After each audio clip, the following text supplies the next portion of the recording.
नमस्कार, हामी अहिले पुल्चोक स्थित ललितपुर महानगरपालिकाको कार्यालयमा छौँ। आजको यो संवाद सप्तपाटी संवादमा ललितपुर महानगरपालिकाका प्रमुख चिरीबाबु महर्जनज्यूसँग हामी कुराकानी गर्न गइरहेका छौँ। यो संवादमा हामी उहाँसँग ललितपुर महानगरपालिकाले कोरोना संक्रमण नियन्त्रणका लागि अगाडि बढाएका कामहरू साथसाथै सम्पदा संरक्षण लगायत विकास निर्माणका काममा केन्द्रित भएर हामी कुराकानी गर्दैछौँ। नमस्कार। नमस्कार। कोरोनाले निकै दुःख दियो है यहाँहरूको कार्यकालको झन्डै 3 वर्ष, तेस्रो र चौथो वर्षमा चाहिँ धेरै नै यसमा बढी फोकस हुनु पर्यो। हजुर, यो चाहिँ एकदमै अनपेक्षित तवरकै घटना हुन गयो। तसर्थ यसलाई चाहिँ अब हामीले टप प्रायोरिटीमै राखेर हामीले कार्यहरू गर्दै आइरहेका छौँ। अब भविष्यमा पनि हामी यसलाई चाहिँ टप प्रायोरिटीमै राख्छौँ। ललितपुर महानगरपालिकाले कोरोना प्रभावितहरूलाई चाहिँ आर्थिक सहयोग गर्ने भनेर पनि एउटा खालको प्याकेज नै लिएर आएको छ। यसको कार्यान्वयन पक्ष चाहिँ कहाँसम्म पुग्यो मेरो सर? यसको कार्यान्वयन पक्ष अलिकति विस्तारमा गइरहेको छ। यो भनिरहँदाखेरि हाम्रो यो जुन कार्यविधि बनायौँ, कार्यविधिको चाहिँ कार्यान्वयन सन्दर्भमा पुग्दाखेरि अलिकति दुविधाहरू देखियो। तसर्थ त्यो दुविधालाई चाहिँ हामीले स्पष्ट पार्ने सन्दर्भमा हिजै मात्र हामीले चाहिँ त्यसलाई चाहिँ स्पष्ट पारिसकेका छौँ। अब दुविधा नरहला र हिजो स्पष्ट पार्नुभन्दा अगाडि पनि यहाँ चाहिँ थुप्रै निवेदनहरू पढिसकेको छ र त्यसलाई चाहिँ हामीले त्यही रफ्तारमा हामीले त्यसलाई चाहिँ संशोधन गरेर त्यसलाई चाहिँ हामी समावेश गर्छौँ। यो अलिकति जनमुखी प्रचारात्मक यो चुनावी वर्ष, अब चुनावी यहाँहरूको कार्यकालको अन्तिम वर्ष, यो चुनावको लागि पनि अलिकति प्रोपोगेन्डा जस्तो गरेर यो आर्थिक प्याकेजको घोषणा भयो भन्ने यता कतै गुनासो पनि सुनिन्छ। यसलाई कसरी क्लियरिफाई गर्नुहुन्छ? होइन, अब यसमा हेर्ने शैलीमा शैलीमा भर पर्छ। अब कोरोना आइपुग्यो। अब यो कोरोना अब केही हदसम्म फेरि रहन्छ नै। हामीले कोरोनासँगै लगभग हाम्रो दिनचर्या पनि विस्तार गर्दै लानुपर्ने भन्ने विशेषज्ञहरूको पनि भनाइ छ। अब कथम कदाचित अब भेरिएन्ट 3 थर्ड भेरिएन्ट आइपुग्यो भने त्यसलाई पनि हामीले सम्बोधन गर्नुपर्छ। अब सम्भवतः त्यसलाई सम्बोधन गर्दाखेरि फेरि यो चाहिँ अब नेपाल सरकारले फागुन महिनामा चुनाव गर्ने, स्थानीय चुनाव गर्ने भनिरहेको छ। त्यसकै हाराहारीमा पढ्यो भनेदेखि त झनै आरोप लाग्दो होला नि त। तसर्थ यो चाहिँ एउटा कागताली पर्या मात्रै हो, अन्यथा होइन। भनेपछि यहाँहरूको मुख्य उद्देश्य भनेको चाहिँ विशेष गरी महानगरवासीलाई चाहिँ एउटा राहत होस् भन्ने नै हो। मुख्य विषय भनेको त्यही हो। अब यो कोरोनाबाट पीडित, म आफै पनि पीडित भएँ। म 6-7 दिन म हस्पिटलाइज भएँ र त्यसको जुन बिल आयो, म त साधारण हस्पिटलमा भर्ना भएर काम मतलब उपचार गरेको, त्यसको जुन बिल आयो त्यो बिल आउँदाखेरि त अब सबै सर्वसाधारण नगरवासीहरूको पनि त त्यही रफ्तारमै बिल आउँछ। जुन कि मतलब अलिकति नेपालीज कन्टेक्स्टमा हाम्रो आम्दानीको हिसाब किताब गर्ने हो भनेदेखि त्यो बिल चाहिँ लगभग एउटा साधारण नेपालीको चाहिँ 1 वर्षको आम्दानीको लगभग हाराहारीमा पर्न जान्छ। भनेपछि त्यो त महाभारतै भयो नि त। तसर्थ यस्तो केसमा महानगरपालिका जुन कि नगरवासीहरूको भलाइको निमित्त, नगरवासीहरूको वेलफेयरको निमित्त काम गर्दै आइरहेको संस्था हो र यसले चाहिँ त्यस्तो किसिमको सहयोग गर्नु खोज्नुलाई चाहिँ अन्यथा लिनु हुँदैन। फेरि अर्को कुरा के त भन्दाखेरि नगरपालिकाले सहयोग गर्नु भनेको त नगरवासीहरूसँगै उठाएको ट्याक्स मनी हो नि त त्यो। तसर्थ यो ट्याक्स मनीको चाहिँ उच्चतम सदुपयोग हो भन्ने मेरो भनाइ छ। हजुर, अब यहाँहरूले चाहिँ यो कोरोना सुरु भयो र पहिलो लकडाउन भयो नि अघिल्लो वर्ष, त्यतिखेर राहत वितरण पनि गर्नुभयो होइन? त्यतिखेर G2G प्रक्रिया मार्फत राहतको खरिद भएको थियो। त्योलाई चाहिँ महानगरपालिकाको त्यो निर्णयलाई चाहिँ एकदम पोजिटिभली लिएको थियो सबै नेपालभरकै महानगरपालिकाहरूले, स्थानीय तहले। किन G2G नै लगाउनु भएको? किन त्यही प्रक्रिया नै अगाडि बढाउनु भएको? त्यहीबाट खरिद चाहिँ किन गर्नु? होइन, हामीले कथम कदाचित त्यो चाहिँ G2G अर्थात् गभर्मेन्ट टु गभर्मेन्टको जुन खरिद प्रक्रिया नअपनाएको भए र यसमा चाहिँ हाम्रो वडा नम्बर 1 देखि 29 वटा वडाहरू छन्।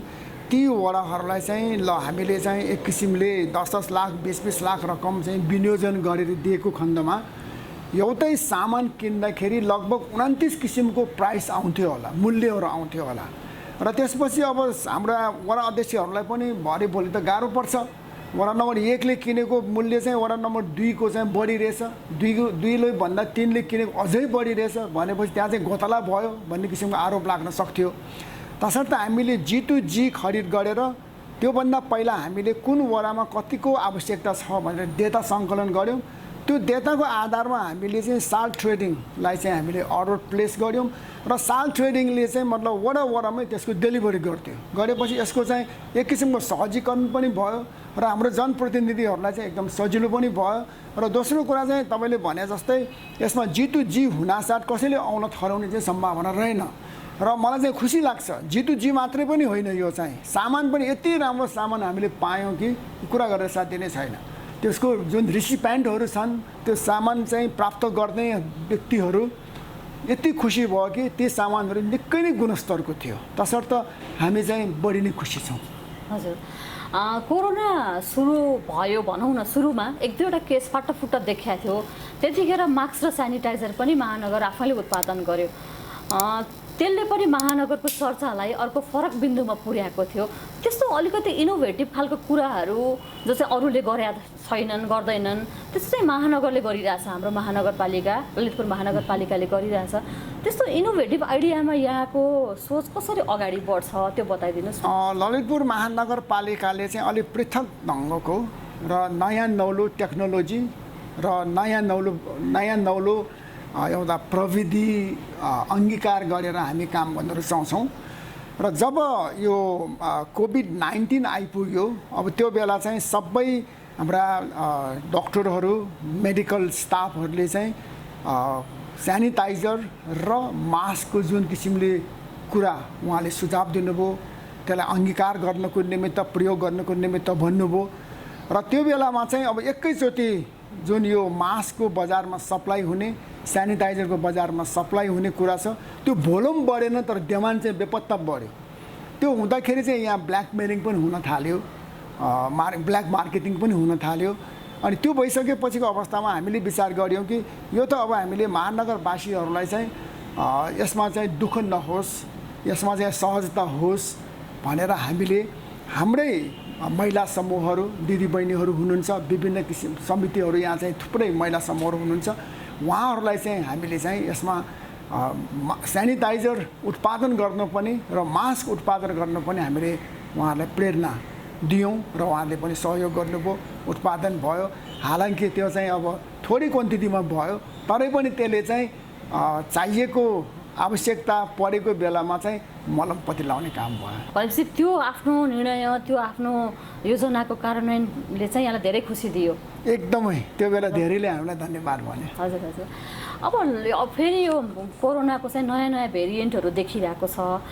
कतिपय त केही बिरामीहरू त हस्पिटलाइज पनि भइसकेका छन्। अब यसको लागि चाहिँ महानगरले कस्तो तयारी गरेको छ? अब हामी भेरिएन्ट 1 कोभिड-19 आइसकेपछि भेरिएन्ट 2 आउनुभन्दा अगाडि हामी चाहिँ लगभग कोभिड सिद्धियो भनेर हामीले चाहिँ जति त्यो बेला सेवा प्रवाह गरिरहेका थियौँ त्यो चाहिँ हामीले रोक्यौँ। त्यो रोक्नु चाहिँ हाम्रो गल्ती थियो।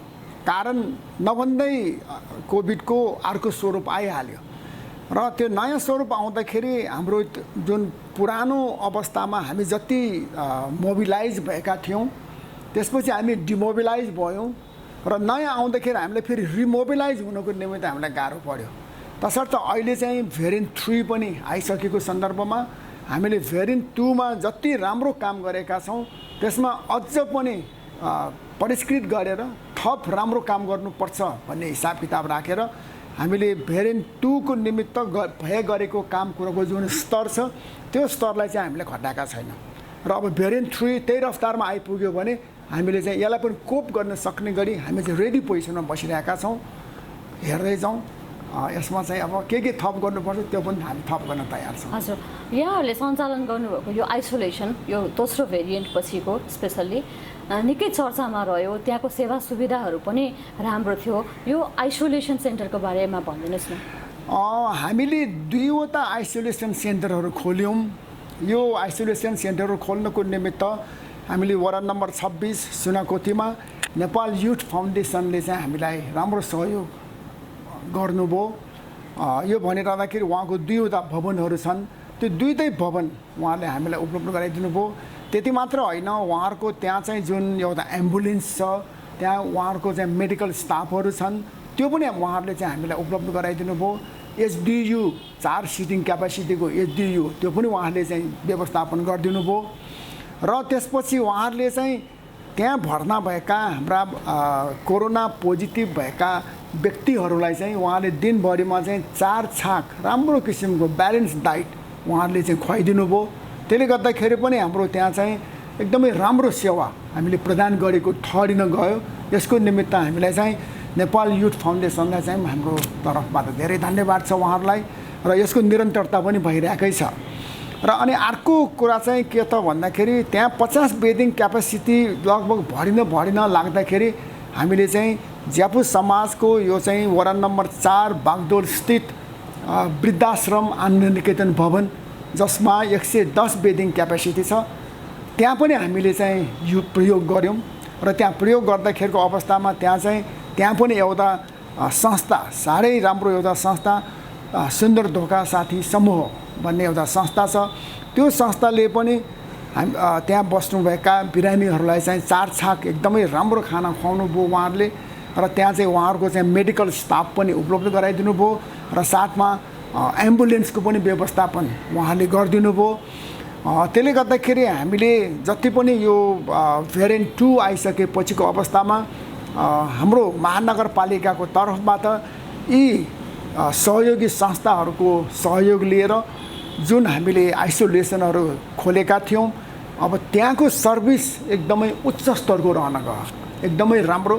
र हामीले अक्सिजनसम्म प्रोभाइड गर्ने, र त्योभन्दा अलिकति साह्रो गाह्रो पर्ने बिरामीलाई चाहिँ हाम्रै त्यहाँको मेडिकल स्टाफहरूले चाहिँ अन्य हस्पिटलहरूमा लगेर चाहिँ भर्ना पनि गरिदिने, त्यो सेवासम्म हामीले गरेको कारणले होला हाम्रो यो आइसोलेसन सम्बन्धी जुन सेवा छ त्यसलाई चाहिँ आम जनताले मुक्त कण्ठले प्रशंसा गरेको हुनुपर्छ। पाटन हस्पिटललाई अक्सिजन प्लान्ट राख्नको लागि भनेर पनि 1 करोड रुपियाँ महानगरले दियो। यो विषय चाहिँ अलिकति कतिपय मान्छेले नरुचाएको जस्तो पनि लाग्यो। यो विषय चाहिँ कसरी एड्रेस गर्नुहुन्छ, के भन्नुहुन्छ यो विषयलाई? अब यो नरुचाएको भन्ने त होइन, हामीले विधि सम्मत नै तत्कालीन अवस्थाको यो जुन तत्कालीन अवस्थाको एउटा भयावह स्थिति, अक्सिजन नभएर जुन किसिमको भयावह स्थिति सिर्जना भइरहेको थियो त्यसलाई चाहिँ सम्बोधन गर्नको निमित्त हामीले यो निर्णय गरेर हामीले चाहिँ पाटन हस्पिटललाई 1 करोड रुपियाँ दिएका थियौँ। तर अब पाटन हस्पिटलले पनि यस्तो किसिमको सामग्री अथवा प्लान्ट अथवा इक्विपमेन्ट खरिद गर्नको निमित्त सार्वजनिक खरिद ऐन 2063 भित्र बसेर खरिद गर्नुपर्ने उहाँहरूको बाध्यता छ, र त्यो भित्र बसेर खरिद गर्दाखेरि चाहिँ समय लाग्दो रहेछ, निकै लामो समय लाग्दो रहेछ। र अहिले पछिल्लो कालखण्डमा आएर हामीले सुने अनुसार उहाँहरूको सामानहरू पनि सबै आइसकेको छ, मेकानिकहरू पनि आइसकेका छन्, तसर्थ अहिले फिडिङ भइरहेको छ भन्ने कुरा चाहिँ सुन्नमा आएको छ।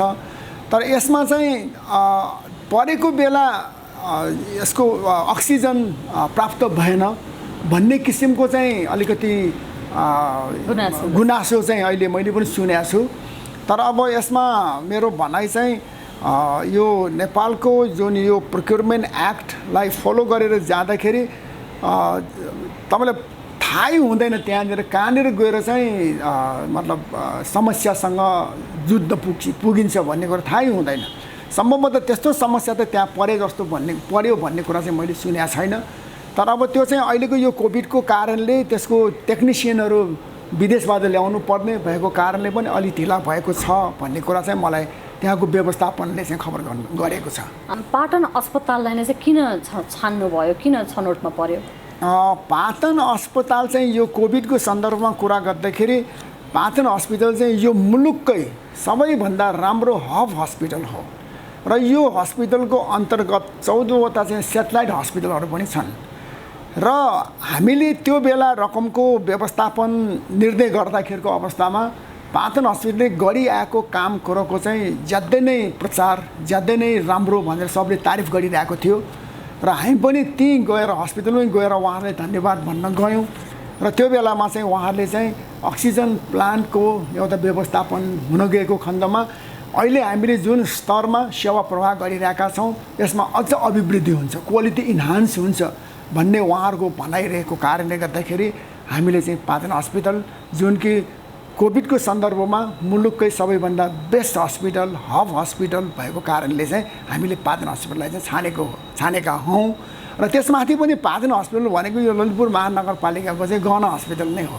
फेरि म अघिल्लो लकडाउनमा फर्किन्छु, त्यतिखेर हजुर चाहिँ एज अ मेयर कुर्सीमा हुनुपर्ने अब पोजिसनको हिसाबबाट, तर त्यतिखेर तपाईँ सडकमा डुलिरहेका सामुदायिक कुकुरहरूलाई खाना खुवाउन पनि निस्किनु भयो सडकमै। त्यसै गरी चिडियाखानालाई पनि यहाँले केही पैसा चाहिँ दिनुभयो। जनावरलाई पनि एड्रेस गर्ने यो संवेदनशील समयमा त्यो विचार कसरी आयो मनमा, त्यो बारेमा भनिदिनुहोस् न। होइन, अब हाम्रो यी सामुदायिक कुकुरहरू, जीव जन्तुहरू हाम्रो इकोलोजी सिस्टमलाई मेन्टेन गर्ने, हाम्रो सामाजिक व्यवहारहरूलाई चाहिँ एक किसिमले कन्टिन्यू गर्ने र हाम्रो धार्मिक विधि विधानलाई पनि एक किसिमले कन्टिन्यू गर्नको निमित्त नहुने जनावरहरू हुन्। तर अब कोभिड आइसकेपछि अब नेपाल सरकारले लकडाउनको पनि व्यवस्थापन गर्यो। त्यो बेलामा चाहिँ अब भनौँ न, अब मठ मन्दिर शिवालय देवालयतिर यहाँ चाहिँ जति पूजा गर्ने मान्छेहरू धर्मावलम्बीहरू जान्थे, अब त्यो सबै शून्यमा झऱ्यो लगभग।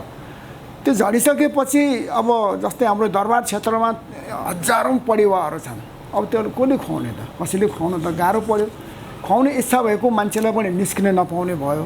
तसर्थ मैले चाहिँ एउटा यो स्नेहा डग केयर सेन्टरसँग चाहिँ हामीले समन्वय गऱ्यौँ र उहाँहरूको सहयोग लिएर हामीले चाहिँ ललितपुर महानगर क्षेत्रभित्रको, तर हुन त सबै ठाउँमा भ्याउन सकिनँ, तर मुख्य ठाउँहरूमा चाहिँ हामीले यो जुन सामुदायिक कुकुरहरू, गाई बस्तु र परिवारहरूलाई चाहिँ हामीले खानाको व्यवस्थापन हामीले गऱ्यौँ।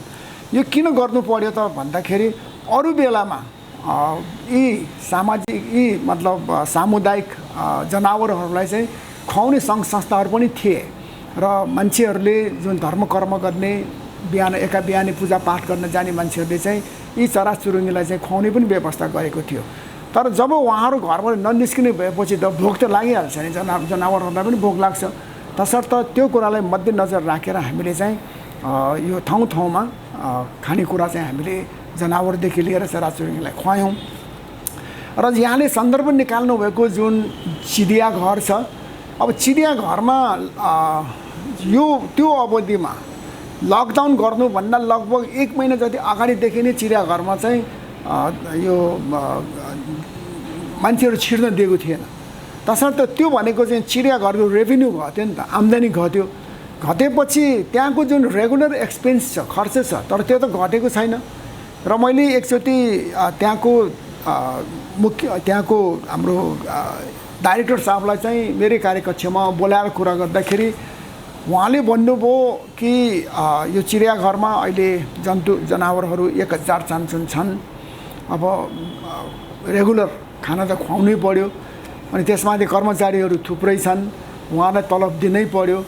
तर कतिपय कर्मचारीहरूले चाहिँ यो लकडाउनको टाइममा चिडियाघरको चाहिँ आम्दानी नभएको कारणले हामी तलब लिन्नौँ भनेर कतिले तलब नलिएका पनि छन् र कतिले चाहिँ हाफ तलबमा पनि काम गरेको भन्ने कुरा उहाँले मलाई भन्दाखेरि मलाई चाहिँ त्यसले छोयो वास्तवमै।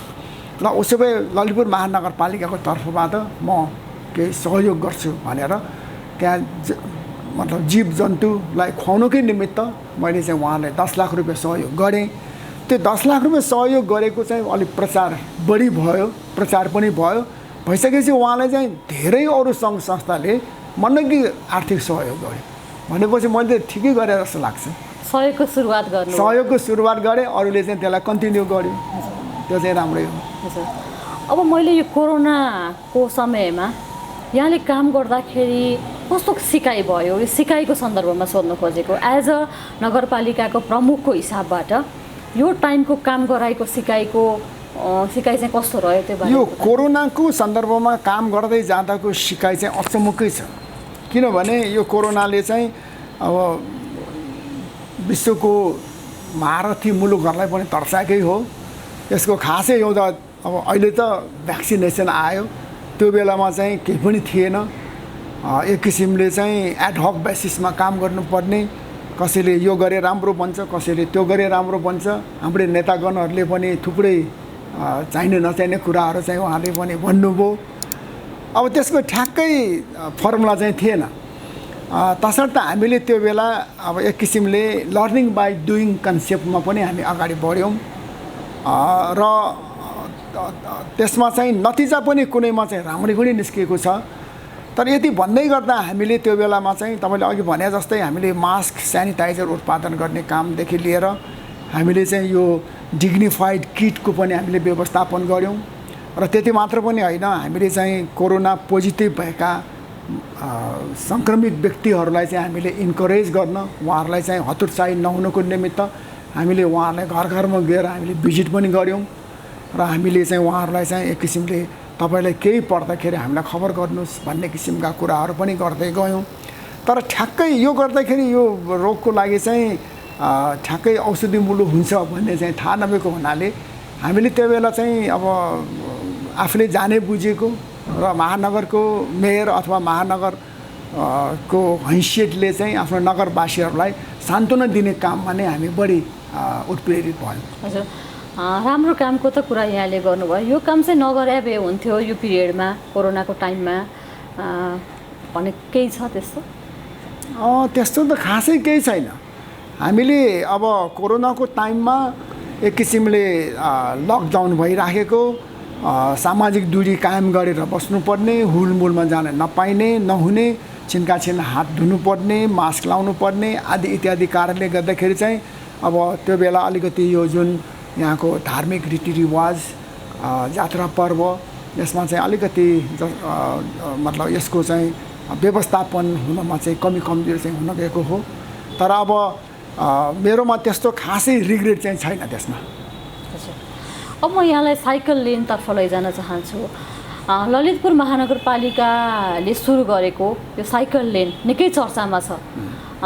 सम्भवतः ललितपुर महानगरपालिका नै साइकल लेन सुरुवात गर्ने पहिलो स्थानीय तह हो। महानगरलाई चाहिँ आफ्नो सहरभित्र किन यो बनाउनु पर्छ जस्तो लाग्यो र काम सुरु गर्यो? अब यो चाहिँ बहुआयामिक विषयवस्तु हो।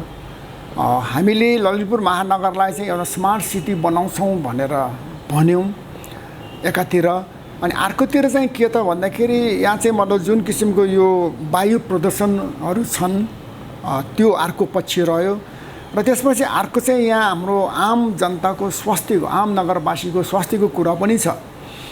यी विविध कारणले गर्दाखेरि हामीले चाहिँ साइकल लेनको चाहिँ व्यवस्था गर्यो भने यसमा एकैचोटि त फर्को मारेर यसले चाहिँ मतलब सबै कुरा देखिँदैन, फर्को मारेर यसले चाहिँ सहयोग हुँदैन। तर पनि यसले चाहिँ स्टार्ट गर्दाखेरि इनिसिएसन राम्रो हुन्छ भन्ने चाहिँ हाम्रो भनाइरह्यो। र यो भन्दाखेरि चाहिँ अब हामीले विदेशतिर जाँदाखेरि जुन मुलुकमा चाहिँ स्मार्ट सिटी हामीले अवलम्बन गरेका छौँ भन्ने मुलुकहरूले पनि मतलब साइकल लेनको चाहिँ राम्रो व्यवस्थापन गरेको छ। हुन त अब उहाँहरूको सहर भनेको चाहिँ नयाँ सहरहरू प्रायः जस्तो छन् र त्यहाँको पूर्वाधारको व्यवस्थापन गर्दाखेरि नै साइकल लेनको पनि व्यवस्थापन चाहिँ गर्दो रहेछ उहाँहरूले। तर अब हाम्रो यहाँ चाहिँ धेरै पुरानो सहर छ, धेरै पुरानो बाटो छ, मोटर गुड्नकै निमित्त पनि अपुग हुने ठाउँमा हामीले साइकल लेन बनाउन पर्दाखेरिको अवस्थामा त्यहाँ चाहिँ धेरै कुरामा हामीले कम्प्रोमाइज गर्नुपर्ने, अलिकति अब सियर लेन, डेडिकेटेड लेन नबनाइकन सियर लेन बनाउनु पर्ने।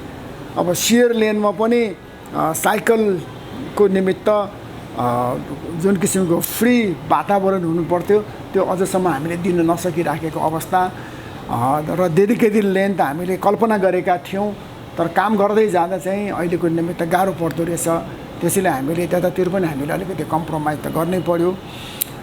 र अहिले एक किसिमले चाहिँ हाम्रो यो सहरभित्र जुन वातावरणीय प्रदूषणहरू छन्, यो साइकल चढ्ने साइकल यात्रीहरूको सङ्ख्या बढेको भए पक्कै पनि यो मोटरसाइकलहरू जसले कि मतलब इमिसन छोड्छ, धुवाँ छोड्छ, गाडीहरूको पनि सङ्ख्या कम हुन्थ्यो होला भन्ने चाहिँ हाम्रो परिकल्पना त्यो पनि हो र यसले चाहिँ मुलुककै अर्थनीतिलाई पनि सहयोग गर्छ भन्ने चाहिँ हाम्रो धारणा हो। र त्यसमाथि पनि अहिले हाम्रो दरबार स्क्वायर, पाटन दरबार स्क्वायर जुन कि कोड एरियामा छ, त्यहाँ चाहिँ मोटरसाइकलको पपुलेसन ज्यादै बढी भयो, एकदमै बढी भयो। त्यहाँ आउने पर्यटकहरूको निमित्त उहाँहरूलाई चाहिँ यो मोटरसाइकलको जुन सङ्ख्या, ध्वनि प्रदूषण आदि इत्यादिले गर्दाखेरि चाहिँ एकदमै अप्ठ्यारो परिस्थिति छ भने हामीले त्यसलाई पनि इम्प्रुभ गर्नुपर्छ भन्ने हेतुले चाहिँ हामीले साइकल लेनको चाहिँ व्यवस्थापन गरेका हौँ। हामीले साइकल लेनको व्यवस्थापन गऱ्यौँ, तर अहिले चाहिँ यसलाई हामीले सुधार गर्नु बाँकी नै छ। साइकल लेन सम्बन्धी ऐन बनाउनु बाँकी छ र अहिले यो वर्ष आर्थिक वर्ष 2078-79 हामी चक्रपथभरि चाहिँ हामी साइकल लेनको व्यवस्थापन गर्दैछौँ। त्यति मात्र होइन, अन्य ठाउँहरू जुन कि अहिले हामीले अहिलेसम्ममा 32.5 किलोमिटर साइकल लेन बनायौँ, तर त्यतिले चाहिँ हाम्रो नगरको भित्री नगरको चक्रपथभन्दा भित्रको क्षेत्र चाहिँ सबै कभरअप भएको छैन। तसर्थ हामी यो वर्ष त्यो क्षेत्रलाई पनि अझ हामी कभर गर्ने हाम्रो चाहिँ प्लान छ र चक्रपथमा पनि हामी चाहिँ साइकल लेन बनाउने हाम्रो योजना छ। साइकल लेनसँग सम्बन्धित ऐन बनाउने पनि कुरा गरेको थियो महानगरले, त्यो कहाँ पुग्यो अथवा सुरु हुन सकेका छैन, त्यसको अवस्था के छ? होइन, यो विषयमा चाहिँ हामीले विशेषज्ञको तर्फबाट त्यो ऐनका प्रावधानहरू हामीले प्राप्त गऱ्यौँ, तर अब यो संहितामा ऐन बनाउने एउटा विधि छ, त्यो विधिमा चाहिँ हामीले यसलाई प्रवेश गराएर टुङ्ग्याउन सकिरहेको चाहिँ छैन। यसमा चाहिँ हुन त कतिपय राजनीतिक कारण पनि हुनसक्छ, तर अहिलेसम्म मैले बहुत प्रयास गरेँ, तर यो भइरहेको चाहिँ छैन। मलाई जहाँसम्म लाग्छ अब हाम्रो हुन त अहिले हामी यो हामी 5औँ वर्षमा हामी प्रवेश गरेर कार्य गर्दैछौँ। अलिकति साह्रो गाह्रो पर्छ कि होइन भने अर्को पटक देखा जाएगा। हजुर, साइकल लेन निर्माणको शुभारम्भको दिन यहाँले एउटा एकदम यहाँको आफ्नो साइकल लिएर आउनु भएको थियो, त्यो साइकलको बारेमा बताइदिनुहोस् न। त्यो साइकल त मेरो अहिले पनि घरमा छ। त्यो साइकल चाहिँ मैले मेरो छोरालाई लगभग 33-34 वर्ष अगाडि किनिदिएको थिएँ। सन्तोषा सिङ्गापुरियन साइकल हो त्यो र निकै बलियो छ र अहिले मेरो छोरा यहाँ छैन, तर मैले चाहिँ बेला मौकामा चढ्छु र राम्रो छ त्यो साइकल चाहिँ। हजुर, पहिला यहाँ कति साइकल चढ्नुहुन्थ्यो? पहिला म धेरै चढ्थेँ साइकल। हामी जस्तै अहिले म कलेजतिर पढ्दाखेरि पनि म साइकलमा जान्थेँ। स्कुलतिर पढ्दाखेरि त साइकल थिएन, तर कलेजतिर पढ्दाखेरि चाहिँ म चाहिँ साइकलमै, म चाहिँ पब्लिक युथ क्याम्पसमा पढेको थिएँ। तसर्थ यहाँ पुल्चोकबाट पब्लिक युथसम्म साइकलमा जानु भनेको टाढै छ नि त, तर पनि मैले मजाले भ्याउँथेँ। यहाँले केही समय अगाडि आफू युवा हुँदाखेरि साइकल स्ट्यान्ड बनाउन पनि आफ्नो पहलमा धेरै काम गरे भनेर बेला बखत भनिरहनु भयो, हामीले सुनेका छौँ। त्यो प्रसङ्ग बताइदिनुहोस् न। यसमा साइकल स्ट्यान्ड भनेर अहिलेको जस्तो प्रविधि होइन। त्यो बेलामा चाहिँ जस्तै यहाँले कोट्याउन खोज्नु भएको कुरा चाहिँ मलाई जहाँसम्म लाग्छ, हामी सानो छँदाखेरि यो भोटो जात्राको बेलामा त्यो बेला थोरै गाडी र मोटरसाइकल त लगभग छैन भने नि फरक पर्दैन थियो। अनि त्यो बेलामा चाहिँ धेरै जसो काठमाडौँ भक्तपुरका दर्शनार्थीहरू, भक्तजनहरू चाहिँ बाइसाइकल चढेर यहाँ चाहिँ जाउला खेल्नुमा, फुटजात्रा हेर्न आउनुहुन्थ्यो। र त्यो बेला हामीले यहाँ पुल्चोकमा चाहिँ थुप्रै ओपन स्पेसहरू थियो। पुल्चोकमा चाहिँ हामीले साइकल स्ट्यान्डहरू राख्थ्यौँ। अनि एउटा साइकल राख्यो बापतमा चाहिँ हामीले 10 पैसा र पछि गएर 25 पैसासम्म लिने गऱ्यौँ। र त्यो गर्दाखेरि मलाई याद छ, हामीले 10 पैसा लिँदाखेरि एकचोटि चाहिँ हामीले 36 रुपियाँ कमाएको थियौँ। अनि त्यो पैसाले चाहिँ हामीले भकुन्डो किनेका थियौँ र हामीले खेल्यौँ।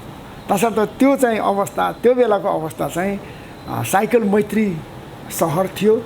हुन त अहिले पनि यो काठमाडौँ भ्याली भनेको साइकल चढेर जानको निमित्त ज्यादै सहज भूगोल छ। तसर्थ म चाहिँ यो ठाउँलाई साइकल मैत्री सहर बनाउन सकिन्छ भन्ने मेरो भिजनले, मेरो विचारले चाहिँ भनेको हुनाले यसलाई चाहिँ साइकल मैत्री नै बनाउनुपर्छ भनेर यो चाहिँ हाम्रो अन्य छिमेकी नगरपालिकाहरूलाई चाहिँ मैले चाहिँ साइकल लेन बनाउनको निमित्त मैले उहाँहरूलाई पनि कुराकानी गरिरहेको छु। यो यहाँको कन्सेप्ट अनुसार ललितपुर महानगरपालिकालाई चाहिँ स्मार्ट सहर बनाउनको लागि एउटा महत्त्वपूर्ण तत्त्व चाहिँ स्मार्ट स्ट्रिट लाइट पनि हो। हजुर। यो स्मार्ट स्ट्रिट लाइट जडानको सन्दर्भ कसरी सुरुवात भयो र अहिले कता कता कसरी जडान भइरहेछ? स्मार्ट स्ट्रिट लाइट चाहिँ एउटा स्मार्ट सिटीको एउटा मेजर कम्पोनेन्ट हो। अब राति अँध्यारो भयो भने बत्ती छैन भने चाहिँ अब त्यो स्मार्ट सिटीको कम्पोनेन्टभित्र सम्भवतः पर्दैन। तसर्थ हामीले चाहिँ यहाँ बत्तीको व्यवस्थापन हामीले गर्नुपर्छ र गरिरहेका पनि छन्। तर स्मार्ट स्ट्रिट लाइट नै किन भन्ने पनि प्रश्न आउँछ र यो स्मार्ट स्ट्रिट लाइटको यसको फ्युचर्स भनेको के त भन्दाखेरि यसमा एकचोटि इन्स्टल गरिसकेपछि यो चाहिँ लगभग मेन्टेनेन्स फ्री, अपरेसन गर्नको निमित्त मान्छेको आवश्यकता पर्दैन। यो आफै बल्छ, आफै निप्छ र मध्यरात हुँदाखेरि यसको चाहिँ वाटेज घट्छ हैन। त्यस्तै अब यसको चाहिँ एक किसिमको त्यो बत्ती बल्दाखेरिको सहर चाहिँ बाटो चाहिँ जुन किसिमको झलमल्लो हुनुपर्ने हो त्यसमा चाहिँ त्यो सेन्सरले काम गर्छ। तसर्थ यो चाहिँ एउटा राम्रो प्रविधि हो। अब यो प्रविधि अब विदेशतिर थुप्रै ठाउँमा यसको व्यवस्थापन छ र मैले चाहिँ यो प्रविधि ललितपुर महानगरपालिकामा ल्याउनको निमित्त मैले हाम्रो कुलमान घिसिङ सरसँग मैले उहाँसँग सहकार्य गरेँ र उहाँले चाहिँ यो प्रविधिलाई चाहिँ नेपालमा सम्भवतः नेपालमा सबैभन्दा पहिला हामीले यसलाई चाहिँ अंगीकार गरेका हौँ र उहाँको सुझाव र टेक्निकल सपोर्टबाट चाहिँ हामीले यो काम गर्न सम्भव भयो। र हामीले चाहिँ पहिलो फेजमा हामीले बागमती पुल कटेर ललितपुर आउँदाखेरि बागमती पुलदेखि सातडोबाटोसम्म, त्यसपछि पुलचोकबाट मङ्गलबजार हुँदै ग्वारकोसम्म, कुपुन्डोल इनार हुँदै अशोक हल हुँदै मङ्गलबजार दरबार स्क्वायरसम्म, त्यसपछि यहाँ चाहिँ जाउलखेलबाट एकान्त कुनासम्म यति एरियाभित्रमा चाहिँ हामीले 669वटा स्मार्ट स्ट्रिट लाइटको इन्स्टलेसन सिद्धिएर अहिले चाहिँ मजासँग काम गरिरहेको छ। नम्बर 1।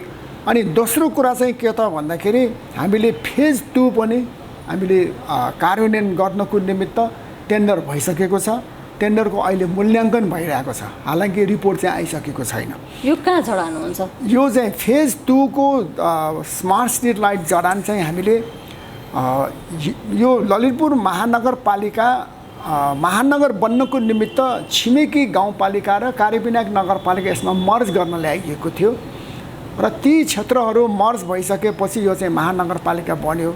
तसर्थ अहिले मेरो फेज 2 को टार्गेट चाहिँ यो हिजोको गाउँपालिका जस्तै अब भनौँ हाम्रो सुनाकोठी, धापाखेल, खोकना, बुङ्गमती यी क्षेत्रबाट त्यहाँको हेडक्वार्टर अर्थात् हाम्रो नेवारी भाषामा चाहिँ लाछी भन्छौँ, त्यो लाछी टोलबाट चाहिँ बत्ती राखेर हामी चाहिँ यता सहरतिर आइपुग्छौँ र यो चाहिँ हाम्रो सेकेन्ड फेज हो र यसको बत्तीको अब जडान पनि मलाई जहाँसम्म लाग्छ अब यो टेन्डर इभ्यालुएसन भइरहेको छ र त्यसको लगत्तै पछि चाहिँ हामी यो चाहिँ बत्ती जडान गर्छौँ। अनि यसमा चाहिँ अझ हाम्रो अब थर्ड फेज पनि छ। त्यो थर्ड फेज भनेको चाहिँ हामीले यो चक्रपथको चाहिँ ललितपुर महानगर क्षेत्रमा बल्खुदेखि कोटेश्वरसम्म, बल्खुदेखि यो मनोहरासम्म 7.9 किलोमिटर पर्छ। तसर्थ यो ठाउँमा जुन किसिमले अहिले दुर्घटनाहरू ज्यादा भइरहेको छ यो बत्ती नभएर भएको हो भन्ने हाम्रो ठहर अन्तर्गत हामीले यो ठाउँमा पनि हामी चाहिँ बत्ती ट्राफिक स्मार्ट स्ट्रिट लाइट चाहिँ हामी जडान गर्न गइरहेका छौँ। यसको चाहिँ अहिले अध्ययन भइरहेको छ। हजुर, यो केही समय अगाडि त्रिपक्षीय सम्झौता पनि भयो यो सन्दर्भमा हैन त?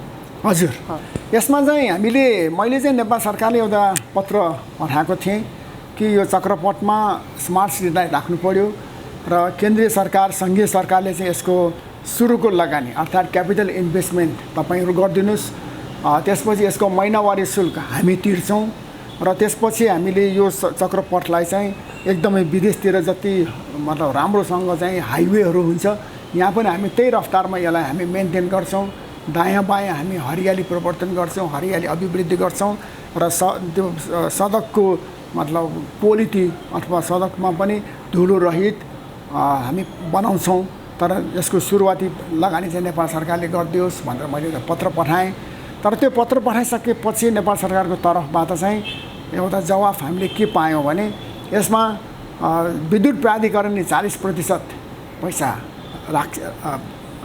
40% कन्ट्रिब्युसन विद्युत प्राधिकरणको हुन्छ भने ललितपुर महानगरपालिकाले चाहिँ 60% राख्नु र त्यो 60% मध्ये चाहिँ सडक विभागले 3 करोड रुपियाँ दिन्छ भन्ने एउटा जानकारी प्राप्त भएपछि ती कुरालाई चाहिँ हामीले आधार मानेर हामीले एउटा मेमोरेन्डम अफ अन्डरस्ट्यान्डिङ त्रिपक्षीय बिचमा चाहिँ हामीले MOU साइन गऱ्यौँ र त्यही बमोजिमले चाहिँ अब हामी काम अगाडि बढाइरहेका छौँ। भीमसेन मन्दिर जुन चाहिँ 72 सालको भुइँचालोले अलिकति ढल्केको थियो, त्यो पुनर्निर्माणको काम चाहिँ पछिल्लो समय यहाँकै इनिसिएसनमा एउटा समिति मार्फत भइरहेको छ। यसको कति प्रतिशत काम सम्पन्न भयो? यो भीमसेन मन्दिर बनाउनको निमित्त हामीले एउटा नयाँ मोडालिटी हामीले सुरु गर्न सफल भयौँ। मैले यो भीमसेन मन्दिरको सन्दर्भमा कुरा गर्दाखेरि मैले यो सार्वजनिक खरिद ऐन 2063 लाई चाहिँ यो सम्पदा निर्माणमा प्रयोग नगरौँ भन्ने मेरो मुख्य भनाइ त्यो रह्यो र यो कुरालाई चाहिँ अब हुन त तत्कालीन सम्मान्य प्रधानमन्त्री KP शर्मा ओलीले त्यो कुरा मान्नुभयो र उहाँले एउटा पृथक ऐन पनि बनाइदिनु भयो जुन ऐनमा चाहिँ यो भूकम्पले बिग्रेको सम्पदाहरू मूर्त सम्पदाहरू मठ मन्दिर शिवालय देवालय पुनर्निर्माण गर्दाखेरि 10 करोड रुपियाँसम्मको काम गर्दाखेरि चाहिँ ठ्याक्क पत्ता गर्नु पर्दैन, अमानतमा बनाउन पाइन्छ, स्थानीय उपभोक्ता समितिले बनाउन पाइन्छ भन्ने त्यो ऐनको व्यवस्थापन उहाँले गरिदिनु भयो। त्यसको लागि उहाँलाई चाहिँ धन्यवाद छ। तर त्यो ऐन आउनुभन्दा अगाडि यो भीमसेन मन्दिरको जुन कुरा यहाँले गर्नुभयो, त्यो भीमसेन मन्दिर चाहिँ पुरा 3.5-4 इन्च चाहिँ उत्तर पूर्वतिर कोल्ती परिसकेको थियो। तसर्थ यो मन्दिर चाहिँ बनाउनुपर्छ भन्ने मेरो धारणा रह्यो। तर मलाई तत्कालीन अवस्थामा यहाँ चाहिँ 4वटा मन्दिरहरू नेपाल सरकारले टेन्डर गरेको, तर त्यो बेला र अहिलेसम्म पनि हालसम्म पनि त्यो मन्दिरहरू नबनेको अवस्था भएको कारणले मलाई चाहिँ के अप्ठ्यारो लाग्यो भने यो भीमसेन मन्दिर पनि टेन्डर गरेर बनायो भने यो पनि नबन्नेमा 5औँ पर्यो भने के गर्ने त भनेर मलाई पिर पर्यो।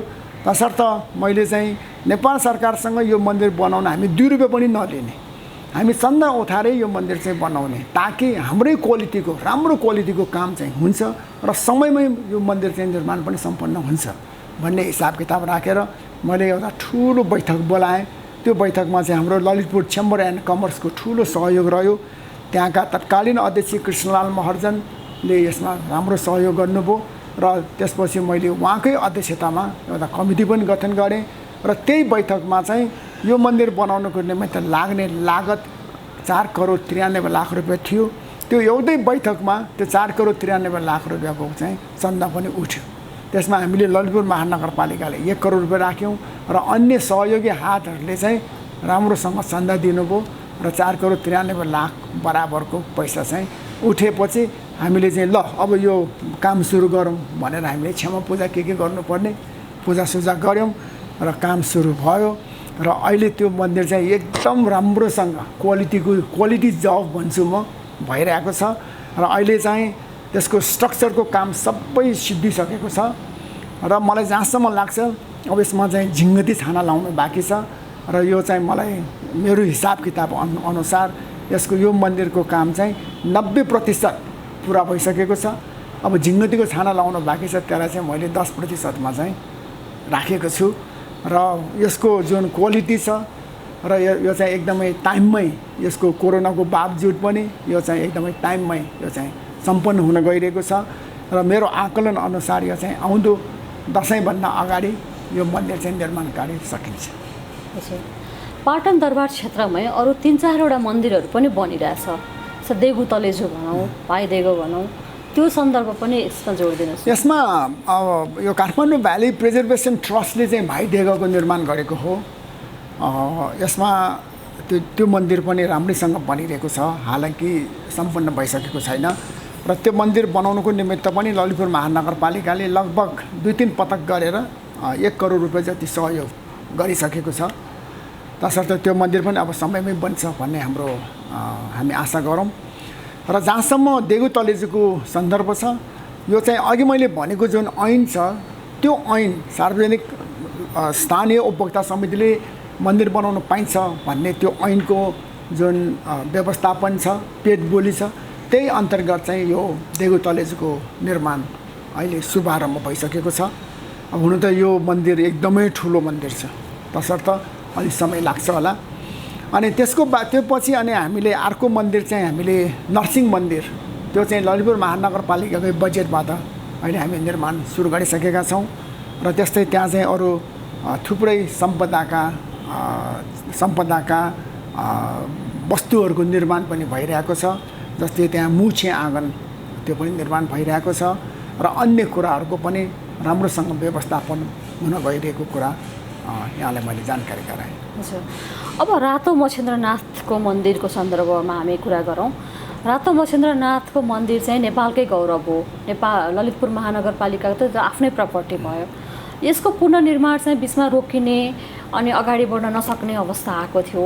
महानगरपालिकाकै पहलमा भूकम्प प्राधिकरणको लगानीमा चाहिँ काम अगाडि बढिरहेको छ। यसको पुनर्निर्माण सम्पन्न चाहिँ कति समय लाग्ला? अब यो मन्दिर पनि मैले अघि भने जस्तै यहाँ चाहिँ 4-5वटा मन्दिरहरू नबनिरहेको मध्येको एउटा मन्दिर यो बुङ्गमतीको रातो मछेन्द्रनाथको शिखर शैलीको मन्दिर हो।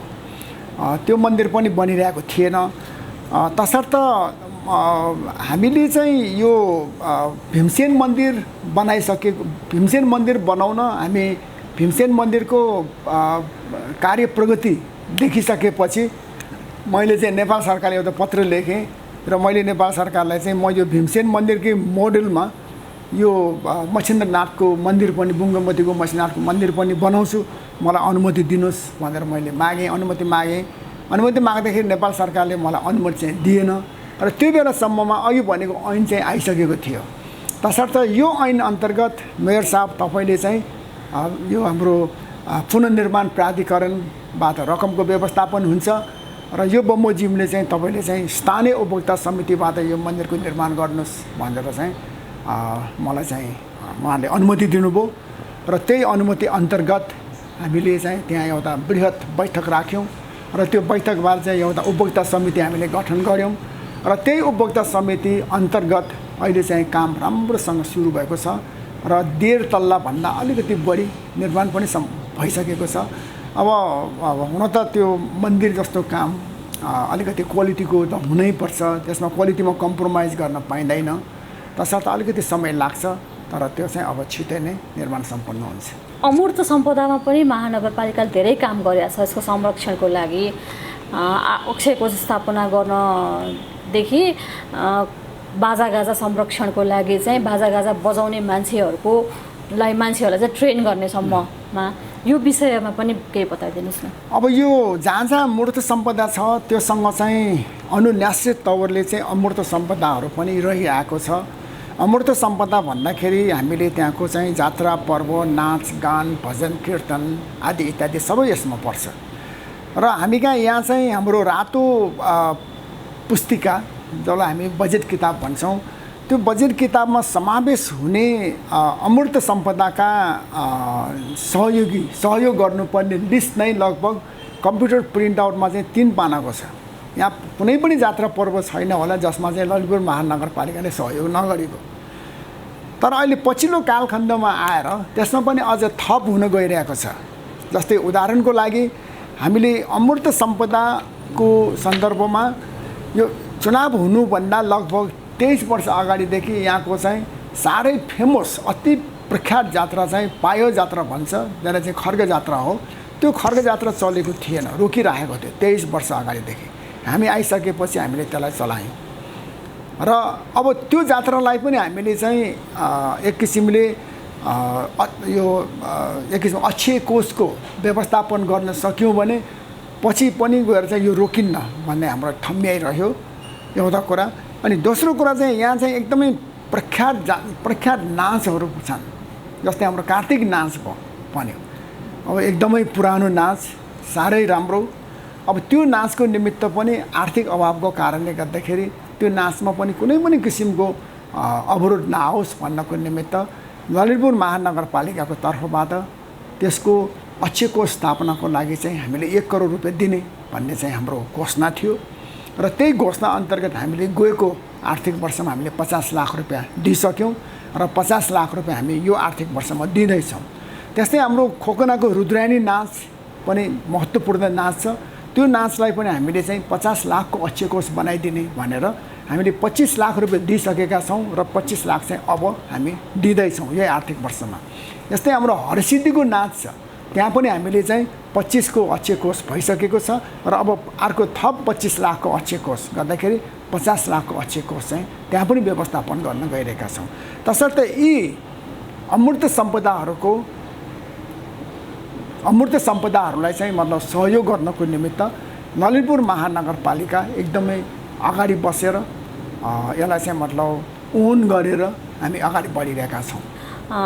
यो अस्पताल र विद्यालयलाई चाहिँ ललितपुर महानगरपालिकाले कम प्राथमिकता दिएर सम्पदालाई चाहिँ बढी प्राथमिकता दिएको हो? होइन, यो चाहिँ ललितपुर नगरपालिकाले सम्पदा क्षेत्रलाई बढी प्राथमिकता दिएर स्वास्थ्य अथवा शिक्षालाई चाहिँ कम प्राथमिकता दिन खोजे भन्ने कुरा चाहिँ होइन। अब हामीले एउटै कुरा के बुझ्नु पर्यो भन्दाखेरि यो सङ्घीयता आइसकेपछिको अवस्थामा जनस्वास्थ्य र शिक्षा बल्ल स्थानीय तहमा आइपुग्यो। त्योभन्दा अगाडि यो चाहिँ सङ्घीय सरकारले चलाइरहेका विषयवस्तुहरू हुन्। अब यता आइसकेपछि हामीले त्यही रफ्तारमा स्वास्थ्यमा पनि लगानी गरेका छौँ, शिक्षामा पनि लगानी गरेका छौँ। हालाकि एकैचोटि भइ नसक्ला, त्यो चाहिँ ग्रेजुअली बिस्तारै हुँदै जान्छ। तर जहाँसम्म सम्पदाको कुरा छ, यो ललितपुर महानगर भनेको एक किसिमको सम्पदा सहर हो। यो युनेस्को वर्ल्ड हेरिटेज साइटमा चाहिँ दर्ज भएको सहर हो र यहाँ चाहिँ जति मतलब पर्यटकहरू आउँछ, पर्यटकहरूको तर्फबाट मनग्गे आम्दानी पनि ललितपुर महानगरपालिकाले गरिरहेको छ। यहाँको चाहिँ जुन एउटा इकोनोमी छ त्यसलाई पनि बुस्ट गर्नको निमित्त पर्यटन क्षेत्रले चाहिँ ठुलो सहयोग गरिरहेको छ। तसर्थ यो कुरालाई पनि मध्यनजर राखेर र हिजोदेखि धेरै वर्ष अगाडिदेखि नै ललितपुर महानगरमा चाहिँ यी सम्पदा क्षेत्रको चाहिँ जुन महत्त्व रहेको थियो त्यसलाई चाहिँ योभन्दा पनि अझ बृहत रूपमा त्यसलाई चाहिँ अगाडि बढाउनुपर्छ भन्ने एउटा धारणा त्यो रह्यो भने अब 72 सालको भूकम्पपछि जति पनि यहाँ सम्पदाहरू तहस नहस भयो, अब त्यसलाई त हामीले त्यतिकै छोडिराख्नु त भएन। त्यसलाई चाहिँ मतलब हामीले बनाउनु पऱ्यो, त्यसलाई चाहिँ हामीले मर्मत गर्नु पऱ्यो। त्यो कारणले गर्दाखेरि पनि अलिकति बढी हेरिएको हो कि भन्ने चाहिँ लाग्दो होला, तर त्यसो चाहिँ होइन। यहाँको भाषणहरूमा हामीले धेरै सुन्ने कुरा चाहिँ ब्लू एन्ड ग्रिन प्रोजेक्ट, यो भने चाहिँ के हो? मैले यो शब्दावली चाहिँ एउटा स्मार्ट सिटी बन्नको निमित्त नभई नहुने एउटा अभिन्न अवयवको रूपमा मैले भन्ने गरेको छु।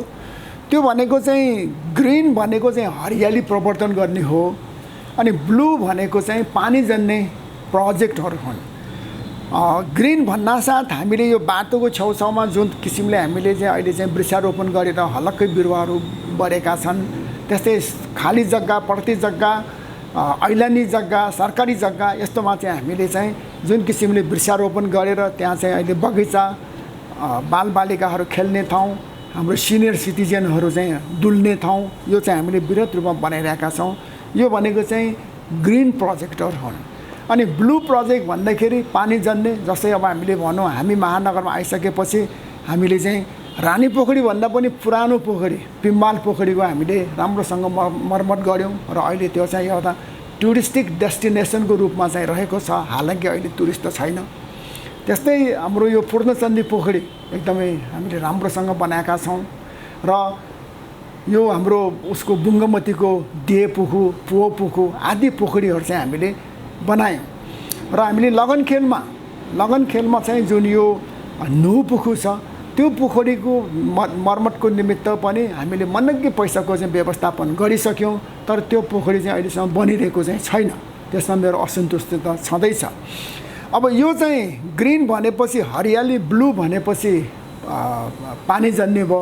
तर ग्रिन एन्ड ब्लू भनेपछि हरियाली र पानीको एउटा फ्युजन प्रोजेक्ट हो। त्यो भनेको चाहिँ सप्तपाताल पोखरी। सप्तपाताल पोखरी एक किसिमले चाहिँ 2034 सालमा एउटा संस्थाले चाहिँ त्यहाँको 14 रुपैयाँ 10 आना 2 पैसा त्यो सप्तपाताल पोखरीमा जुन किसिमको धार्मिक क्रियाकलापहरू गर्नुपर्छ त्यो पनि त्यो त्यसमा पनि आँच पुग्ने गरिकन त्यो चाहिँ एउटा स्थानीय एउटा संस्थाले दिएको थियो।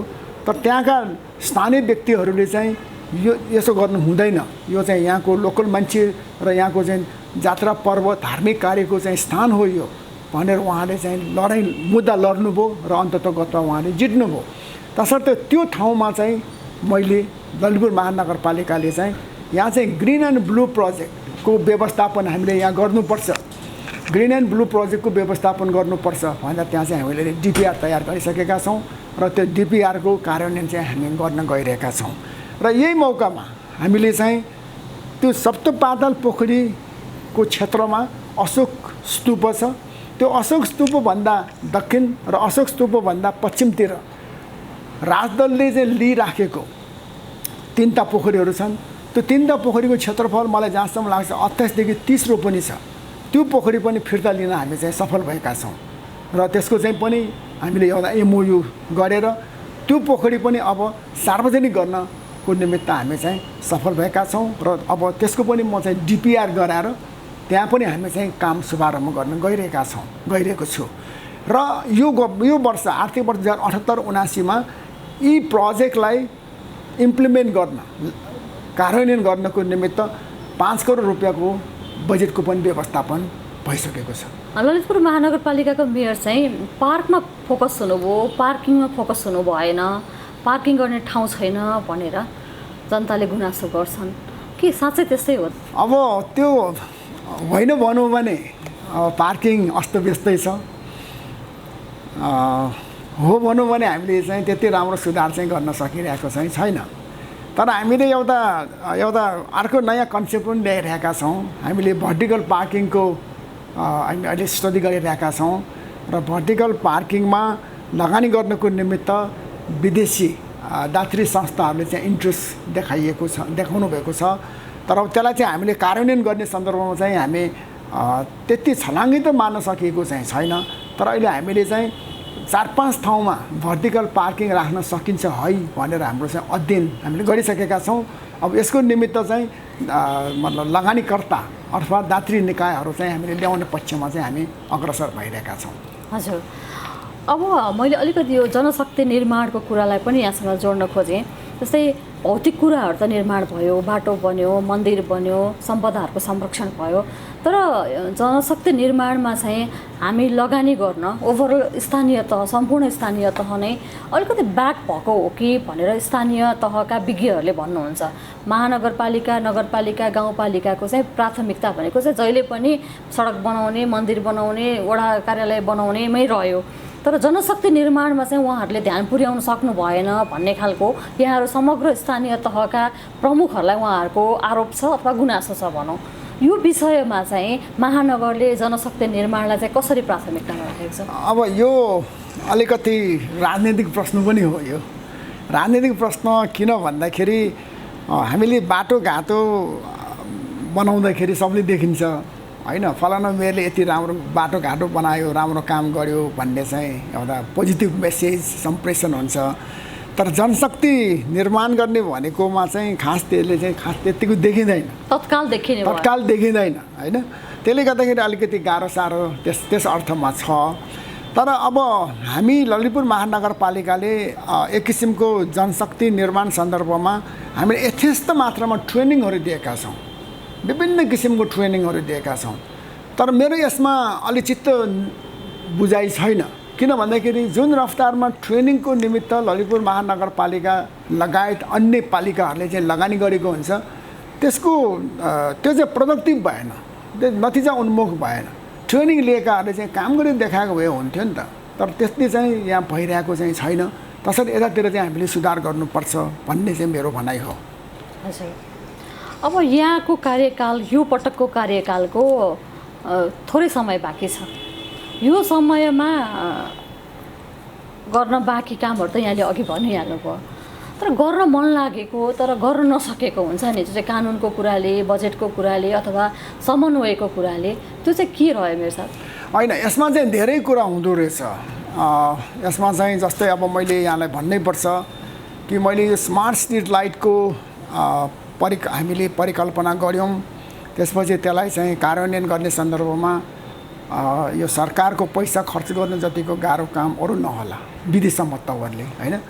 अब हामीले विधिसम्मत तवरले खर्च गर्दाखेरिको अवस्थामा यो जुन प्रोक्योरमेन्ट एक्ट 2063 को अक्षरशः पालन गर्नुपर्ने हुन्छ र त्यो गर्दाखेरिको अवस्थामा यहाँ चाहिँ निकै समय लाग्दो रहेछ। अब हामी 5 वर्षको निमित्त आयौँ, हामीले चाहिँ यो स्मार्ट स्ट्रिट लाइटको परिकल्पना गरेर हामी अगाडि बढ्यौँ। बढ्दाखेरि हामीले टेन्डर गर्नु पर्यो, टेन्डर गऱ्यौँ। पहिला त अब त्यसको प्राविधिक रिपोर्टहरू लिनु पर्यो, रिपोर्ट लिइसकेपछि टेन्डर गऱ्यौँ। टेन्डर गर्दाखेरि त्यो टेन्डर चाहिँ रद्द हुन गयो पहिलो टेन्डर, अनि फेरि दोस्रो टेन्डर गऱ्यौँ, त्यो पनि रद्द गर्नु पर्यो। त्यो दुईवटा टेन्डर रद्द गर्दाखेरि नै लगभग चाहिँ 1 आर्थिक वर्ष चाहिँ जाँदो रहेछ। तसर्थ तेस्रो टेन्डरमा बल्ल हामी सफल भयौँ। भनेपछि त्यो कारणले गर्दाखेरि चाहिँ यो स्थानीय तहहरू जो कि एउटा टाइम बााउन्ड लिमिटमा हामी काम गर्नुपर्छ भनेर हामी अगाडि आएका हुन्छौँ र हामीले चाहिँ घोषणा पनि गरेका हुन्छौँ कि हामी यो गर्छौँ त्यो गर्छौँ आदि इत्यादि। तर यस्ता अनसिन सर्कमस्ट्यान्सेसले चाहिँ हामीलाई रोकिँदो रहेछ। तसर्थ यसले गर्दाखेरि चाहिँ हामीले जति यो गर्छौँ त्यो गर्छौँ भनेर भनेको कुराहरूमा चाहिँ रोकावट आउँछ। अब यस्तोमा चाहिँ अलिक सुधार गर्नको निमित्त मैले त नेपाल सरकारले भन्ने गरेको छु कि यो चाहिँ सार्वजनिक खरिद ऐन 2063 मा चाहिँ आमूल परिवर्तन गरौँ, क्वालिटी बेस्ड काम हुनको निमित्त चाहिँ यसमा परिवर्तनहरू गरौँ भन्ने कुरा मैले सुझाव पनि दिएको छु। र नभने नेपाल सरकारले पनि यो एउटा चाहिँ यसको सुधारको निमित्त एउटा दस्तावेज चाहिँ पार्लियामेन्टमा टेबल गरिसकेको छ, तर छलफल चाहिँ भइसकेको छैन। तसर्थ अब यसमा चाहिँ हामी स्थानीय तहहरूलाई चाहिँ काम गर्छु भन्दै पनि रोकिने कुरामा चाहिँ यो ऐन प्रमुख बाधकको रूपमा छ। र अर्कोतिर के त भन्दाखेरि जस्तै अहिले मैले चाहिँ ललितपुर महानगर क्षेत्रमा चाहिँ 21औं शताब्दीलाई सुहाउँदो किसिमको हामीले ट्राफिक लाइटको व्यवस्थापनको लागि चाहिँ हामीले सबै काम कुरा गऱ्यौँ। निकै विशेषज्ञहरूको त्यसमा इनपुट लागिसकेको छ। त्यही बमोजिमले हामीले टेन्डर गऱ्यौँ। टेन्डर गरेर अहिले चाहिँ ठेकदारलाई त्यो टेन्डर दिनुभन्दा अगाडि हामीलाई मुद्दा परेको छ, मुद्दा पारियो होइन।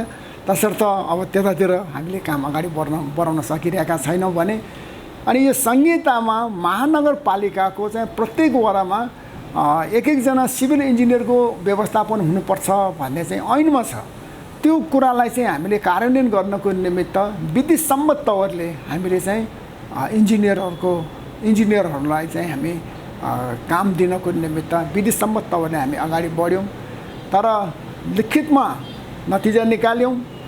तर त्यसलाई चाहिँ अब इन्टरभ्यू गरेर टुङ्ग्याउनु पर्नेमा चाहिँ इन्टरभ्यू गर्नुभन्दा 1 दिन अगाडि नै त्यसमा चाहिँ उजुर पर्यो, नालिस पर्यो र उच्च अदालतले चाहिँ त्यसलाई स्टे अर्डर दिएर हुन गएका यस्ता परिघटनाहरू छन् जसले गर्दाखेरि हामीले गर्न खोजेर पनि गर्न नसक्ने अवस्था चाहिँ सिर्जना हुन गएको छ। त्यो मध्ये फ्लाइओभर पनि एउटा रह्यो हैन रहेछ? हजुर, फ्लाइओभरमा चाहिँ अब मैले भन्नै पर्छ कि फ्लाइओभरको सन्दर्भमा मैले यहाँ पुलचोकदेखि बागमती पुलसम्म 1.4 किलोमिटर फ्लाइओभर बनाउने, अनि त्यसपछि चक्रपथको चाहिँ 4वटा ठाउँमा इन्टरसेक्सन फ्लाइओभर बनाउने भनेर हामीले चाहिँ यसमा अध्ययन गरायौँ।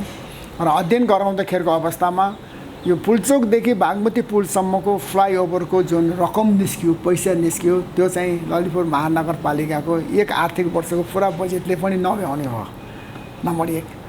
त्यसले गर्दाखेरि हामीलाई चाहिँ आँट गर्न अलिकति गाह्रो पर्यो। तर हामीले त्यो अध्ययन गरिसकेपछि हाम्रो यो चक्रपथको 4वटा इन्टरसेक्सन फ्लाइओभर चाहिँ अब हामी बनाउने भन्ने पक्षमा हामी लागेका थियौँ। तर नेपाल सरकारले नै जुन ठाउँमा हामीले इन्टरसेक्सन फ्लाइओभर बनाउने भनेका थियौँ त्यही तत्त ठाउँमै नेपाल सरकारले चाहिँ इन्टरसेक्सन फ्लाइओभर बनाउनको निमित्त हाम्रै रिपोर्टलाई चाहिँ उहाँले साभार गरेर उहाँले चाहिँ आफ्नो काम आफूले नै नेपाल सरकारले नै इन्टरसेक्सन फ्लाइओभर बनाउने भनेर घोषणा पनि भइसकेको छ। र यो अहिले चाहिँ उसमा ग्वार्कोमा चाहिँ लगभग काम पनि सुरु गर्न गइरहेको छ। तसर्थ अब यो चाहिँ हामीले घोषणा गऱ्यौँ, हामीले यसमा चाहिँ अध्ययन पनि गरायौँ, तर हामीले लगानी गर्नु परेन, काम चाहिँ बन्ने भयो भन्ने कुरा चाहिँ मेरो भनाइरह्यो। हजुर, संहिता लागू भएपछि स्थानीय तहमा यार फर्स्ट ब्याच हुनुभयो नि त? यो सन्दर्भमा पनि काम गर्न, कानुन बनाउन, व्यवस्थापकीय कुराहरू व्यवस्थापन गर्न केही समस्या लाग्यो, केही समय लाग्यो। मैले जोड्न खोजेको सन्दर्भ चाहिँ यहाँले घोषणापत्रमा गर्नुभएको प्रतिबद्धताहरू चुनावका ताका कति प्रतिशत पुरा भए? संहिताको हाम्रो यो स्थानीय सरकार सञ्चालन ऐन हामी जितेर आएको केही समय लाग्यो त्यो ऐन आउनको निमित्त। तसर्थ त्यो बेला हामी अलिकति अल्मलियौँ, तर हामीले गर्नुपर्ने काममा चाहिँ हाम्रो दुविधा रहेन, हामीले काम गर्दै गयौँ र हामीले चाहिँ अहिले अब यो 4 वर्ष सिद्धिएर 5औं वर्षमा हामी प्रवेश गरिरहेका छौँ र हामीले गरेको घोषणाहरूमा चाहिँ घोषणा गरेको कम्पोनेन्टहरू कतिपय चाहिँ गर्दै नपर्ने पनि भयो हैन। जस्तै अहिले फ्लाइओभरकै कुरा गरौँ, त्यसमा चाहिँ अब हामीलाई चाहिँ एक किसिमले त्यसको कस्ट जुन निस्क्यो त्यसले गर्दाखेरि हामीलाई चाहिँ अप्ठ्यारो पर्यो, गाह्रो पर्यो। एउटा कुरा यो हो भने, अनि अर्कोतिर चाहिँ हामीले घोषणै नगरेको कतिपय कुराहरू चाहिँ हामीले राम्रोसँग त्यसलाई चाहिँ सम्पादन गर्न सफल भयौँ। जस्तै भीमसेन मन्दिरकै कुरा गरौँ हैन, भीमसेन मन्दिर चाहिँ अब हाम्रो घोषणामा परेको थिएन, तर हामीले चाहिँ त्यसलाई अब राम्रोसँग बनाउन सफल भयौँ। मुलुककै ऐन कानुनमा चाहिँ परिमार्जन गरियो। यो मतलब स्थानीय तवरले चाहिँ 10 करोड रुपियाँसम्मको यो सम्पदा क्षेत्रको निर्माण गर्दाखेरि स्थानीय तवरले गर्न पाइन्छ भन्ने ऐन निकाल्न हामी सफल भयौँ। अब त्यति मात्र पनि होइन, हामीले चाहिँ अब वाङ्मय शताब्दी पुरुष सत्यमोहन जोशी उहाँ चाहिँ 100 वर्ष प्रवेश गर्नु हुँदाखेरि हामीले ललितपुर महानगरपालिकाले चाहिँ यसलाई एउटा उत्सवको रूपमा 1 वर्षसम्म हामीले चाहिँ धुमधामसँग मनायौँ। अब त्यो पनि एउटा चाहिँ हाम्रो हामीले त्यहाँ घोषणापत्रमा नलेखिएको तर काम हुन गएको यस्ता धेरै कुराहरू छन्। तसर्थ यो सबैको समग्र रूपमा कुरा गर्दाखेरि मैले तत्कालीन अवस्थामा मेरो घोषणापत्रमा उल्लेख गरेको कुराहरूमध्येमा चाहिँ अन एन एभरेज 4 वर्ष सिद्धिँदाखेरिको अवस्थामा मैले चाहिँ 80% काम गरिसकेको भन्ने चाहिँ मेरो ठहर छ। अब समयले पनि 4 वर्ष गयो, 80% सिद्धियो। अब 5औं वर्ष बाँकी छ, यसले चाहिँ 20% यसले वेटेज लिन्छ नि त। भने चाहिँ यो बाँकी 1 वर्षमा चाहिँ 80बाट हामी यसलाई चाहिँ 100मा पुर्याउँछौँ भन्ने चाहिँ मेरो भनाइरह्यो र अहिलेसम्मको काम गराइ र अहिलेसम्मको प्रोग्रेस हेर्दाखेरि त्यो पुग्छ पनि। हजुर, अब कामसँग सम्बन्धित मेरो अन्तिम प्रश्न यहाँलाई, टोलमा सिंहदरबार भनेर भनिन्छ, यो कुरालाई पुष्टि गर्ने आधार चाहिँ के हो? यो कुरालाई पुष्टि गर्ने आधार चाहिँ थुप्रै छन्। उदाहरणको रूपमा चाहिँ अहिले वडा समितिको चाहिँ जुन 35वटा काम छ, ती 35वटा कामहरू हिजोको अवस्थामा सम्भवतः आधी जति काम चाहिँ सिंहदरबारले गर्थ्यो होला, उहाँहरू चाहिँ सिंहदरबार पुग्नु पर्थ्यो। तसर्थ अहिले वडावासीहरू सिंहदरबार त्यस अर्थले पनि पुग्नु परेन, नम्बर 1। अनि दोस्रो कुरा चाहिँ यो टोलका हाम्रा नगरवासीहरू मतलब धेरै काम कुरो चाहिँ वडाबाटै हुने भएको हुनाले महानगरमा पनि त्यतिको आउनु पर्दैन भनेपछि यो चाहिँ सिंहदरबारको अधिकार टोलमा त पुगेकै थर्यो नि त। अब अहिलेको सन्दर्भमा कुरा गर्दाखेरि हामीले यो 4 वर्षको दौरानमा वडा नम्बर 1 देखि 29 वडामा जुन रफ्तारमा विकास निर्माण सुशासन आदि इत्यादिको क्षेत्रमा काम भएको छ, ती कामहरू हिजोको अवस्थामा आधीभन्दा बढी चाहिँ सिंहदरबारले गर्थ्यो नि त। तर अहिले चाहिँ हामी महानगर र वडा समितिहरूले चाहिँ ती कामहरू गरिआएका छन्।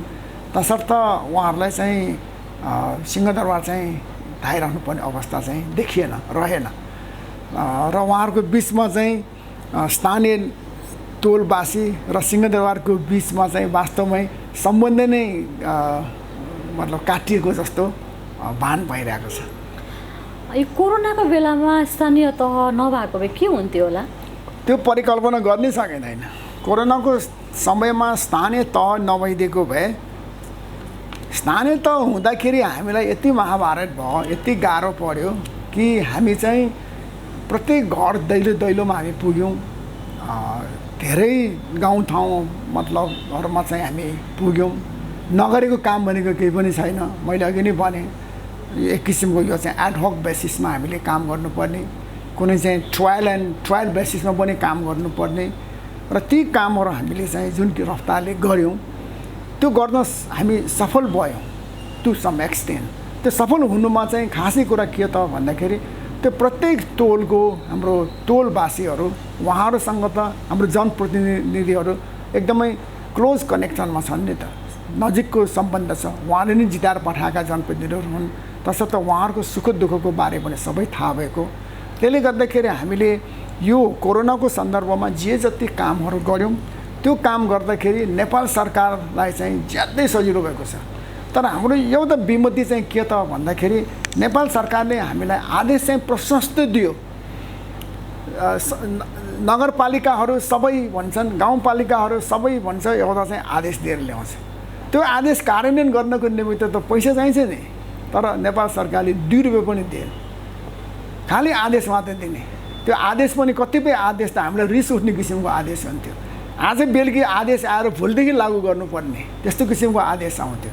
तर पनि अब यो चाहिँ एकदमै कोरोनाको समय हो, पेन्डेमिक हो, तसर्थ यो बेलामा चाहिँ हामीले रिस देखाइराख्नुहुन्न, हामीले काम गरेर देखाउँ भनेर स्थानीय तहहरू चाहिँ सबका सब नै आफ्नो जिम्मेवारी महसुस गरेर मैदानमा उत्रेको कारणले गर्दाखेरि नेपाल सरकारलाई चाहिँ तत्कालीन अवस्थामा पनि ज्यादै नै सजिलो भयो।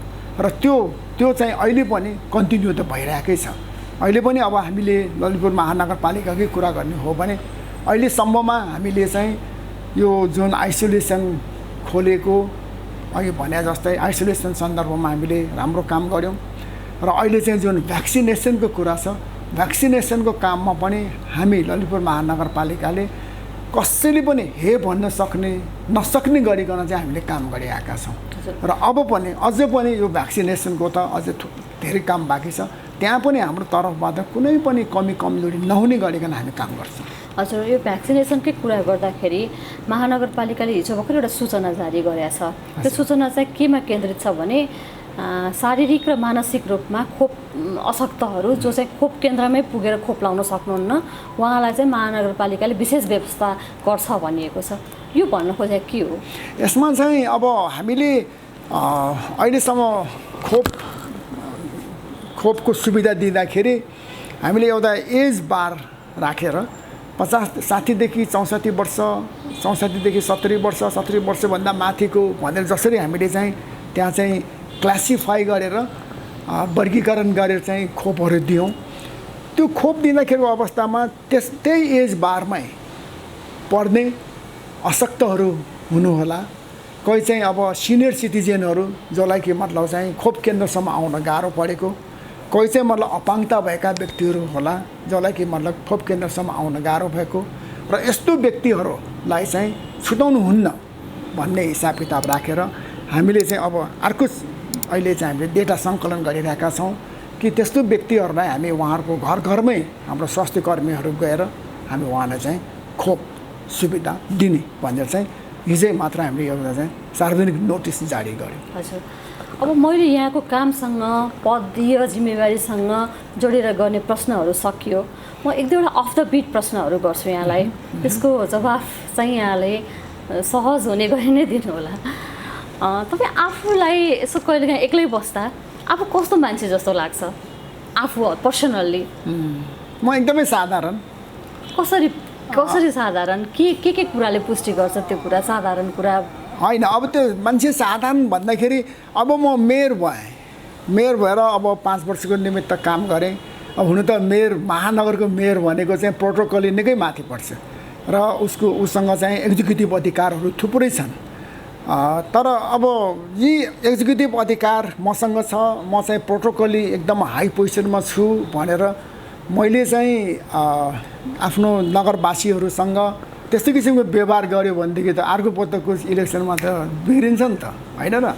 तसर्थ अब त्यहाँ चाहिँ जति सकिन्छ आफूले चाहिँ एकदमै सिम्पल जीवनयापन गर्दाखेरि यो मुलुकमा चाहिँ साँच्चै भन्ने हो भनेदेखि एकदमै सिम्पल जीवनयापन गर्नेको सङ्ख्या मलाई जहाँसम्म लाग्छ 80-90% होला। तर उच्च घरानाको मान्छे 8-10% होला। भनेपछि अब भोट ब्याङ्क भनेको त साधारण जीवन बिताउनेको विचार छ नि त। तर तसर्थ अब मेरो भनाइ पनि मेरो सोच विचार पनि त्यो उच्च सोच उच्च घरानाको जस्तो व्यवहार गर्यो भनेदेखि चाहिँ भोट ब्याङ्कले पट्याउँदैन। नम्बर 1 यो हो भने फेरि दोस्रो कुरा म त एउटा किसानी परिवारबाट साह्रै दुःख गरेर हुर्किएको मान्छे होइन, साह्रै दुःख गरेर यो पोजिसनसम्म आएको। तसर्थ मेरो व्यवहार भनेको चाहिँ सबैप्रति सबैको निमित्त चाहिँ अपोज हुने व्यवहार गर्नु हुँदैन, सबैलाई चाहिँ पच हुने किसिमको व्यवहार गर्नुपर्छ। तसर्थ अब मैले मेरो दिनचर्यामा पनि मैले त्यही रफ्तारमा मैले थालेको छु। जस्तै अब खानपिनकै कुरा गरौँ होइन, म एकदमै साधारण, अब मलाई चाहिँ 2 रोटी खान पायो भने पुग्छ। जे खाना अगाडि पाउँछु त्यही खान्छु, मलाई कुनै किसिमको स्पेसल कुसाइन चाहिँदैन होइन। अब लुगा लगाइ आदि इत्यादिमा मलाई सिम्पल एकदमै अब सिम्पल लुगा भए पुग्छ भन्ने नै हो। यसो सिम्प्लिसिटी चाहिँ कसरी डेभलप हुँदो रहेछ, विकास हुँदो रहेछ मान्छे? होइन, मान्छेको एउटा स्वभावले त्यसलाई भर पर्छ, त्यसमा उ गर्छ। अब मलाई चाहिँ एक किसिमले सिम्पल भएर हिँड्दाखेरि जहाँसुकै ठाउँमा जाँदाखेरि पनि मान्छेले चाहिँ उसलाई त्यही रफ्तारमा ग्रहण गर्छ। तर उसको लवाई खवाई सिम्पलिसिटी भन्दा निकै माथि छ भनेदेखि सिम्पल भएर बस्न चाहने त्यो ब्राकेटको मान्छेहरूले चाहिँ उसलाई अलिकति पृथक ढङ्गले हेर्छ। तसर्थ मेरोमा चाहिँ एकदमै सिम्पल भएर जिउनुपर्छ भन्ने चाहिँ मेरो धारणा छ। तर म कहिलेकाहीँ चाहिँ बढी नै चाहिने भन्दा बढी नै सिम्पल पनि हुँदो रहेछ। त्यो चाहिँ अब आफू हुन्छु भनेर होइन कि अनायास हुँदो रहेछ, त्यो चाहिँ यसरी नै चल्छ भन्ने किसिमको पनि हुँदो रहेछ। पछि एउटा स्वभावको कारण पनि त्यो सिम्प्लिसिटी हुने भयो, सिम्पल हुने भयो। हजुर, निश्चित तवरले त्यसको चाहिँ यो कुरामा चाहिँ उसको स्वभावले नै उसलाई गभर्न गर्छ कि अब मेरो स्वभाव चञ्चले स्वभाव अथवा मेरो स्वभाव अलिकति अलिकति धनाढ्य टाइपको स्वभाव भयो भने धनाढ्य भन्दा पनि अलिकति सो अफ गर्नुपर्ने भन्नु पर्यो। त्यही त, सोबर हुनुपर्छ होइन, अलिकति सोबर टाइपको स्वभाव हुनासाथ जहाँ गए पनि ऊ चाहिँ फिट भइरहेको हुन्छ। तर अलिकति अकवर्ड टाइपको स्वभाव देखायो भनेदेखि चाहिँ मलाई जहाँसम्म लाग्छ स्थानीय मतलब अन्यलाई चाहिँ अपोज भइरहेको हुन्छ।